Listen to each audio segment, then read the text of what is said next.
Valencia, la hermosa ciudad española bañada por las aguas del Mediterráneo. Es un destino que encanta a quienes la visitan con su mezcla única de historia, cultura y modernidad. Entre sus numerosos tesoros arquitectónicos y culturales destaca la majestuosa Ciudad de las Artes y las Ciencias, un complejo emblemático que simboliza la vanguardia y el espíritu innovador de la ciudad. Ubicada en el antiguo cauce del río Turia, la Ciudad de las Artes y las Ciencias es una obra maestra del reconocido arquitecto Santiago Calatrava. Con su diseño futurista y líneas elegantes, los edificios que conforman el complejo se alzan como esculturas modernas que contrastan con el rico patrimonio histórico de Valencia.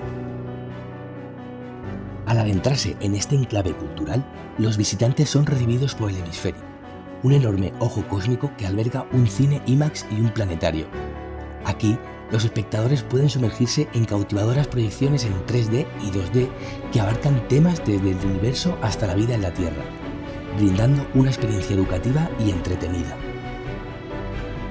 A pocos pasos de distancia se encuentra el Museo de las Ciencias Príncipe Felipe, un edificio de impresionantes formas y estructuras.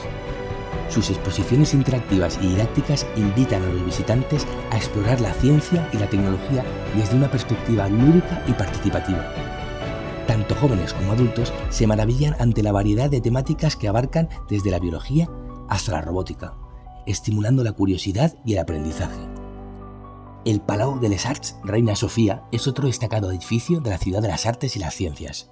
Como un coloso de la ópera y la música, este majestuoso teatro es un lugar de encuentro para los amantes de las artes escénicas.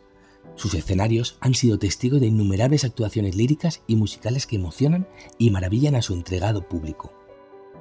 La Ciudad de las Artes y las Ciencias, además de ser un foco de atracción turística, también se ha convertido en un punto de encuentro para los valencianos, quienes disfrutan de sus instalaciones y eventos culturales durante todo el año.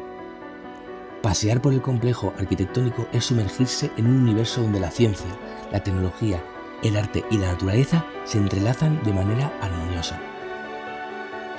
Valencia, con su Ciudad de las Artes y las Ciencias, se erige como un símbolo de la capacidad humana para crear y trascender fronteras, brindando a sus visitantes una experiencia única e inolvidable. En medio de esta joya arquitectónica, la ciudad sigue latiendo con un encanto especial que cautiva a todos los que tienen el privilegio de recorrer sus calles y sumergirse en su cultura vibrante. Valencia mítica.